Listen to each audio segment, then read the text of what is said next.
ഇത് നമ്മൾ പലപ്പോഴും സോഷ്യൽ മീഡിയയിലൊക്കെ കയറുമ്പോൾ പലതരം അല്ലെ പല കുട്ടികളുടെ പടങ്ങൾ ഏകദേശം ഒരു 20-25 വയസ്സ് മുതലുള്ള കുട്ടികളുടെ പടങ്ങളും അതിൻ്റെ താഴെ ഒരു ധനസഹായം അഭ്യർത്ഥിച്ചുകൊണ്ടുള്ള ഒരു ക്യാപ്ഷനൊക്കെ കാണാറുണ്ട്.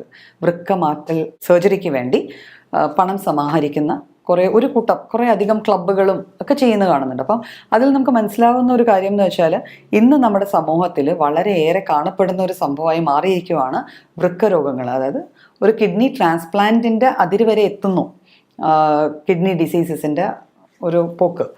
അപ്പം നമുക്കറിയാമല്ലോ നമ്മളുടെ ശരീരത്തിൽ 2 വൃക്കകളുണ്ട്. ഇപ്പം നമ്മുടെ ശരിക്കും പറഞ്ഞാൽ നമ്മുടെ നട്ടലിൻ്റെ 2 ഭാഗത്തായിട്ട് ബാക്കിൽ വയറിൽ തന്നെ, പക്ഷേ ബാക്ക് പോർഷനിലാണ് പ്ലേസ്ഡ് ആയിട്ടിരിക്കുന്നത്. ഇവരുടെ മെയിൻ ജോലി എന്ന് വെച്ചാൽ നമ്മുടെ ശരീരത്തിൽ ഉണ്ടാകുന്ന എല്ലാ തരത്തിലുള്ള ടോക്സിൻസ്, നമ്മുടെ ബ്ലഡിൽ വരുന്ന എല്ലാ സാധനങ്ങളെയും അതുവഴി കിഡ്നീസ് ഫിൽട്ടർ ചെയ്തിട്ട് ആവശ്യമില്ലാത്തവയൊക്കെ നമ്മൾ അത് യൂറിൻ ആക്കി മൂത്രസഞ്ചിയിൽ പോയി സ്റ്റോർ ചെയ്തിട്ട് മൂത്രമായിട്ട് പുറത്തേക്ക് കളയുക. അതായത് നമ്മുടെ ബോഡിയിലെ എല്ലാ ടോക്സിൻസിനെയും പുറത്തേക്ക് കളയുന്ന എക്സ്ക്രീഷൻ്റെ പ്രൈം ഓർഗനാണ് കിഡ്നീസ്. ഇതുകൂടാതെ കിഡ്നീസിന് വേറെ ഫങ്ഷൻസും ഉണ്ട്. അതായത് കിഡ്നീസിൽ കുറച്ച് ഹോർമോണുകൾ ഉണ്ടാവാറുണ്ട്. ബ്ലഡ് ഉണ്ടാവാനായിട്ടുള്ള അതിന് മുമ്പായിട്ടുള്ള ചില കെമിക്കൽസ് പോലത്തെ സംഭവങ്ങൾ നമ്മുടെ ശരീരത്തിലേക്ക് വേണ്ട ബ്ലഡ് ഉണ്ടാവാൻ വേണ്ട ചില കെമിക്കൽസ് റിലീസ് ചെയ്യണതും കിഡ്നിയാണ്. പിന്നെ ചില വൈറ്റമിൻസ് സിന്തസൈസ് ചെയ്യാൻ ഹെൽപ്പ് ചെയ്യണതും കിഡ്നീസാണ്. അപ്പോൾ ഇത്രയേറെ ഫങ്ഷൻസ് ഉള്ള കിഡ്നിയുടെ ഏറ്റവും വലിയ പ്രത്യേകത എന്ന് വെച്ചാൽ ഭയങ്കര വിനയമുള്ളൊരു ഓർഗനാണ് കിഡ്നി.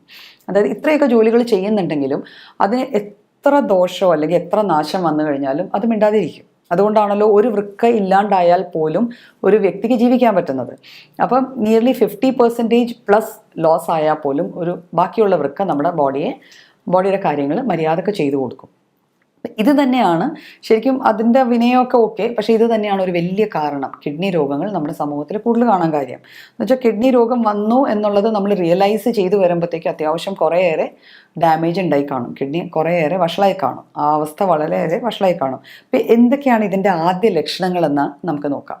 ഇപ്പം ശരിക്കും പറഞ്ഞാൽ നമുക്കറിയാം, നമ്മൾ യൂറിൻ പാസ് ചെയ്യാൻ അല്ലെങ്കിൽ യൂറിൻ ഉണ്ടാക്കുക എന്നുള്ളതാണ് കിഡ്നിയുടെ മെയിൻ ഫങ്ഷൻ. അപ്പം നമ്മുടെ യൂറിൻ പാസ് ചെയ്യണമെങ്കിൽ നമ്മൾ മൂത്രം ഒഴിക്കുന്ന ശീലത്തിൽ വരുന്ന മാറ്റങ്ങൾ, അതായത് ഒന്നെങ്കിൽ ഫ്രീക്വൻ്റ് ആയിട്ട് അടുപ്പിച്ചടുപ്പിച്ച് മൂത്രം പോവുക, അല്ലെങ്കിൽ മൂത്രം പോകാതെ ഇരിക്കുക, മൂത്രം ഹോൾഡ് ചെയ്തിരിക്കുക, മൂത്രം പോകാൻ ബുദ്ധിമുട്ട് പ്രയാസം നേരിടുക, അല്ലെങ്കിൽ മൂത്രം തുള്ളിയായിട്ട് പോവുക, പൂർണ്ണമായിട്ടും പോയി തീരാണ്ടിരിക്കുക. ഇത് ഏതെങ്കിലും തരത്തിലുള്ള ഒരു വൃക്കരോഗത്തിൻ്റെ ലക്ഷണം ആകാനുള്ള സാധ്യത കുറേയേറെയുണ്ട്. അപ്പോൾ ഇതായിരിക്കും ആദ്യത്തെ ലക്ഷണമായിട്ട് നമുക്ക് തോന്നുക. പിന്നെ ഇത് കൂടാതെ ഞാൻ പറഞ്ഞല്ലോ കിഡ്നിക്ക് കുറേ ഫങ്ഷൻസ് ഉണ്ട്. അപ്പോൾ ഇതിൽ ബാക്കിയുള്ള ഫങ്ഷൻസും കൂടെ മീറ്റ് ആകുന്നില്ലെങ്കിൽ നമുക്ക് വല്ലാത്ത ക്ഷീണം തോന്നുക, ശരീരത്തിൽ ഒരു തരത്തിൽ ചെറിയ ചെറിയ ചൊറിച്ചിലുകൾ, അതായത് ഞാൻ പറഞ്ഞല്ലോ ചില വൈറ്റമിൻസിനെ സിന്തസൈസ് ചെയ്യാൻ കിഡ്നിയുടെ ആവശ്യമുണ്ട്. അപ്പോൾ അത് പ്രോപ്പറായിട്ട് നടക്കുന്നില്ല.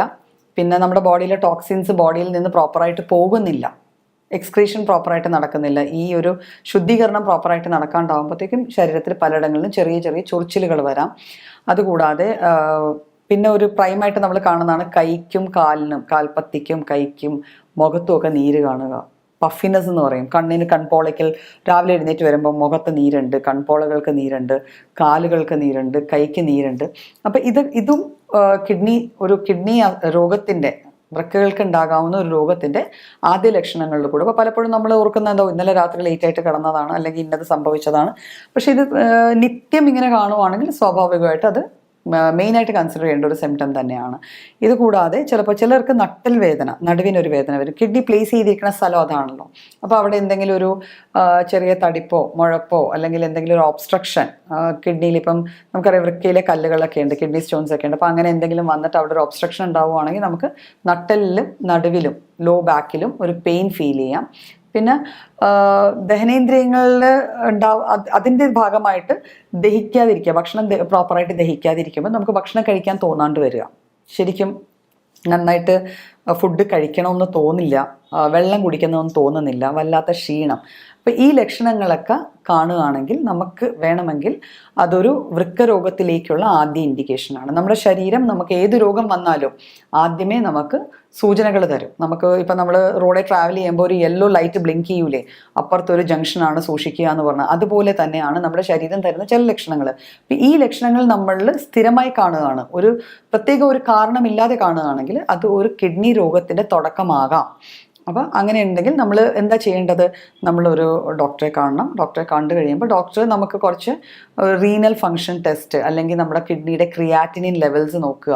ഇങ്ങനെ ചെറിയ ചെറിയ ടെസ്റ്റുകൾ, ലാബ് ടെസ്റ്റുകൾ, വളരെ വില കൂടിയ ടെസ്റ്റുകളൊന്നുമല്ല, സിമ്പിളായിട്ട് സാധാരണ മിക്ക ലാബുകളിലും ചെയ്യപ്പെടുന്ന ടെസ്റ്റുകളാണ്. അപ്പോൾ ഈ ടെസ്റ്റുകൾ ചെയ്യാൻ പറയും.